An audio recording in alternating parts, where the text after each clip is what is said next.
And good day mga lods. So dito ulit tayo sa ginagawa natin as usual, 8 unit apartment mga lods. So nandito tayo sa isang unit sa second floor, letter H to mga lods, letter H. So naglalagay pa rin tayo ng panel, then yung nirevise na para sa mga kitchen top na outlet mga lods. So papakita ko. Ay mga lodi, so ito yung kitchen top na inirevise nung may-ari. So dati doon nakalagay yung natin. Doon nakalagay yung outlet natin. So nilipat dito, then nilagyan natin ng para sa exhaust fan. So dito sa part na to, meron siyang merong penetration ng pipe papunta dun sa sa biga mga lods. I mean, lumampas dun sa biga. So hindi na tayo nagbakbak doon. So may pipe nakabang. So inano na lang natin 'yan. Pinagduktong na lang natin para makapenetrate dun sa biga. Then doon na yun sa ibabaw ng biga, lalagyan na lang natin ng flexible kung saan mapapalagay yung yung exhaust fan. So exhaust fan para sa kisame. Hey mga lods, yung panel, na-chipping natin yung panel, makita nyo na nabakbak hanggang doon sa wala pa kasing palitada yung nito. Yung kabila nito is wala pang palitada mga lods. So kaya ganyan na nangyari. So paano nga ba mag-install ng mga funnel sa ganito unit by unit? So I mean pwede rin sa sa mga bahay. So ito is may drawing to. So sundin natin yung drawing kung saan nakalagay yung panel, doon natin ilalagay. So depende na lang sa magiging output ng kabuuan. Kung magkakaroon ng problema is pwede namang i-adjust yan. So dun sa height ng panel, makita niyo yung panel natin. Ayan mga lods. Ayan mga lods. Yan yung panel natin. So ako ay 5'9" ako mga lods, 5'9". So ito yung pinakang 5'9". So makikita nyo yung panel. Ito na yung pinakang taas ng panel. May guwit dyan. Dyan natin ilalagay yung elevation ng bottom ng panel mga lods. So may guwit na yan. Yung pinakang bottom. So ayan yung taas ng panel natin mga lods. So 5'9" ako. Ayan yung taas ng panel. Makita nyo yung eye level ng mga breakers para dun sa panel mga lods. Ayan. So yung elevation niya is yan yung ginamit natin mga lods. Then yung panel mga lods, ito yung panel mga lods. So ito is a Coten brand na MCB type yung mga breakers mga lods. So makita niyo yung bus bar yan.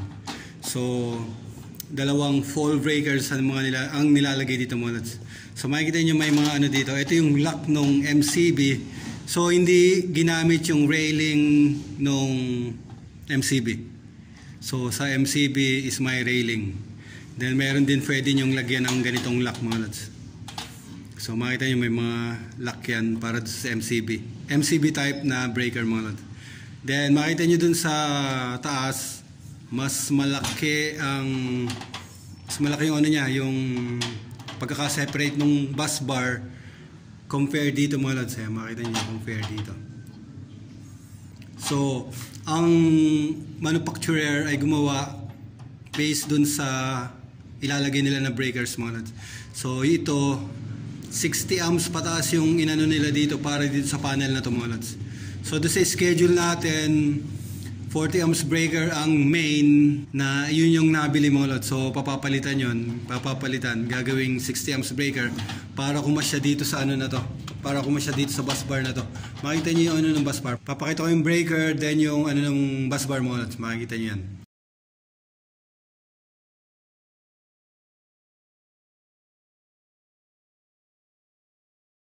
So ayun nga, malaki yung puwang niya. Okay naman yung laki ng bus bar para dun sa breaker mo. Pasok naman yan. Dun sa mga branches, ayan. So 6 branch yan. Isa, dalawa, tatlo. Then sa kabila side, tatlo. 6 branch, 1 main mga lods. So ito yung Coten. Ang ang panel nila, katulad nito, yung model nito. Ano ba model nito mga lods? So yun yung model mga lods Ayan. PBER type mga lods. Metal type na metal type na panel. So okay, makapal yung pagka-metal niya. Then yung cover is dalawa yung cover mga lods. So isa sa inner cover para sa mga breaker, para yun lang ang nakalabas yung face nung breaker mismo. Then yung cover ng kabuuan mga lods. So yan yung kabuuan ng breaker. So dalawang cover. So yung mga lods, so paano nga ba natin install yung install yung mga panel? So ang gagawin nyo mga lods, kunin nyo lang yung depth nung Kasi ang gagawin natin is surface mount nakalubog sa semento mga lods. Nakalubog sa semento. And ito lang yung lalabas diyan mga lods. Ito lang yung lalabas dun sa dun sa pinakang wall nyo. So, kung gaano kakapal yung panel is iyon yung titibagin nyo para maipasok yung panel mga lods. So kayo nang bahalang dumiskarte kung paano nyo titibagin yon. So may mga size naman ng kunan nyo ng size, may meter naman kayo, kunan nyo yung width, then yung height, then yung depth nung titibagin. So ito is 4 inch ang nito, kulang-kulang 4 inch. So yun yung titibagin para mai-surface mount natin dun sa wall. So ang size nung hollow blocks dito is 5 inch mga lods. So halos pisngin na lang ng hollow blocks yung may iwan dyan. Then walang palitada yan kaya na ganyan. So natibag na ng halos lahat yung yung hollow blocks kasi wala pong palitada. So ang ginagawa natin mga lods, makita nyo yung pipes. Yung pipes dyan yan. Then meron dun sa taas para sa ilaw yan, aircon yan. Yung pipes dito sa baba. Tatabasin lang natin ito mga lods. Bali kukunin natin yung size nun kung saan nakatapat. Then tatabasin lang natin to para lang lumabas dito sa na to. Hindi natin iisa-isa yung butasin para lang yung mga tubo natin mga lods. So tatabasin natin ng grinder yan, ng cutting, ng isang buo. Then tsaka natin ipapasok yung mga pipes dito na nakahilera pa rin na ganyan mga lods. Sa taas ganun din. So tatabasin na lang natin yan. Then pasok na natin yung pipe para lang ma-mount natin yung yung panel natin mga lods. So yung mga lods so ilalagay ko muna to, tabasin ko yung panel para maikasa natin itong panel na to dun sa paglalagay niya mga lods. Mga lods so nasemento natin yung nasemento na natin tong panel. Naka flat surface lang yan dito sa sa wall.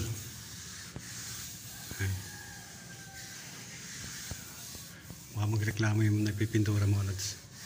Kaya dapat flat na flat yung dito tsaka dito sa wall na to. Ang mga lods so nile-level naman natin yung mga panel natin. Ayan, okay na to, naka-plaster na to. Then itong nilagay natin na itong in-adjust natin. So naka-plaster na rin yan. So maglalagay lang tayo ng wire papunta ron para sa exhaust fan.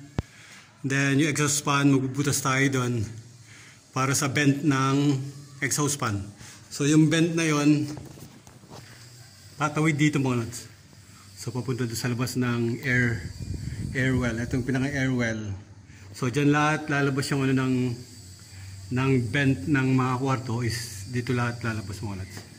So depende na lang sa sa location kasi meron dito sa dito mga lods. Katulad niya, merong air vent din dito. Ito lugar na to. May air vent dito. Ayan. Air vent yan. Ayan.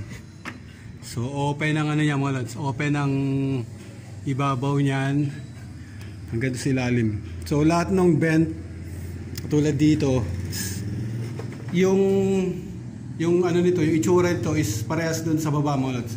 So, yung baba na yun is kisame yun. So, magkakaroon ng butas yan para dun sa exhaust fan vent dito. Then dito din dito rin sa taas ito. Para dito naman mga lods. So yun yung inabang natin na wire na ito mga lods para sa exhaust fan na may ceiling. Then bubutas tayo rin papunta dito sa air well. Dito sa air well mga lods. So yung mga lods so lahat ng unit na may exhaust fan doon ang punta, yung iba dito, yung iba dito. So itong unit na to hindi siya pwede pumunta rin mga lods. Kaya ang punta niya doon lang. So, ang lalagyan ng, ito yung pinakakusina, lalagyan ng, ito ay yung wire natin para sa exhaust fan, magbubutas lang tayo ron. Then, patagos doon. So, maglalagay tayo ng pipe hanggang doon. Mga D4 pipe, isa dito, then isa doon sa kabilang kwarto na yan. Dito, tutok lang yan, dyan. Then, yun dito sa room na to, I mean, sa unit na to, ay yung wire ng para sa exhaust fan, tutok lang din doon sa labas. So ayun lang mga lods. So dalawang pipe lang yung patatakbuhin natin dito. Isa para dito sa room na to, sa unit na to. Then isa para dun sa unit na yan mga lods. Yan. Ay mga lodi, so ganyan lang mag-install ng panel mga lods. So kung saan yung pinaka-location ng panel, doon nyo lang ilagay, i-level nyo, then yung height, magdidepend dun sa, dun sa drawing. Kung sa drawing is may reference ng height, sundin yung reference ng height mga lods. Kung kailangan itaas yung panel mga lods, katulad nito mga lods. So punta natin yung itinaas natin. So yung mga nasa drawing is reference lang yung mga lods. Reference yung mga nasa drawing. Katulad dito, dito ako nilagay dati yung panel. Ngayon, mayroong magkakaroon ng dito, parang shelves. So, then may rep dito. Makaabutin tong panel na ito mga lods. Kaya itinaas, then iginilid dito sa side na to. So, makita nyo yung taas nung panel na yan.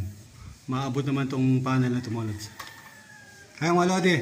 So, ang mga panel is magdidepend pa rin yan dun sa actual na gagawin, actual na magiging output nung ginagawa nyo. So, katulad nga nun, merong nagkaroon ng ng adjustment. So, in-adjust natin, tinaas natin. Then, yung iba, hindi naman natin na in-adjust, as is na yung ibang yung ibang panel is as is na yun. So, dun sa standard, basta wag bababa lang ng 4 feet ang panel is walang problema yung mga lods. Wag lang mas mababa doon sa 4 feet. So ayun mga lods so yan lang. Plaster nyo na lang maigi, i-level yung panel. Sa baba may ginagawa pa tayo isang panel doon, isang panel na lang ilalagay natin doon mga lods. Punta natin. Ayun mga lods so baba tayo. So meron pa tayong isang panel na ilalagay.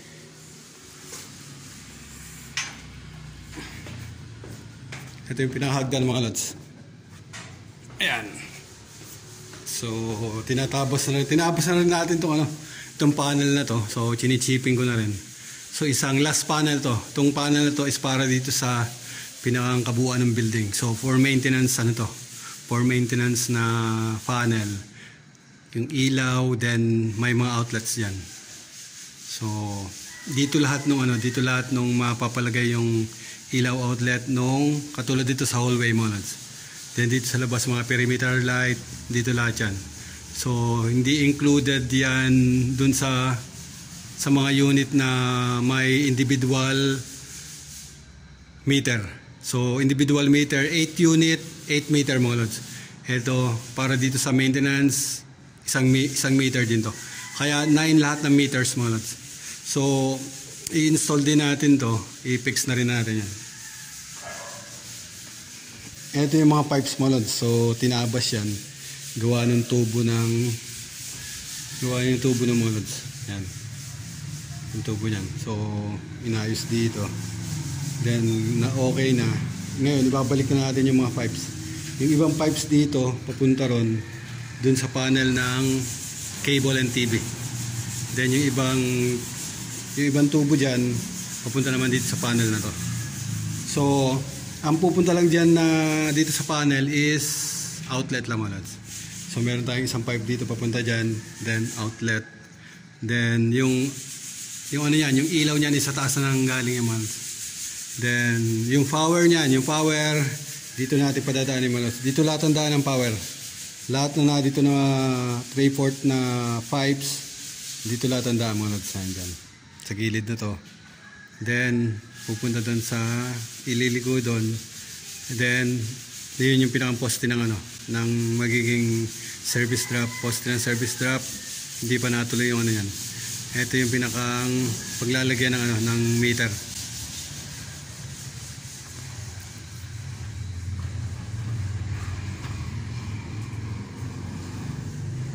Ay mga lodi.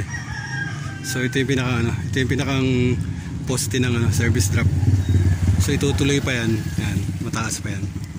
Ito, papapalitadahan na lang muna yan para malagay natin yung mga pipes.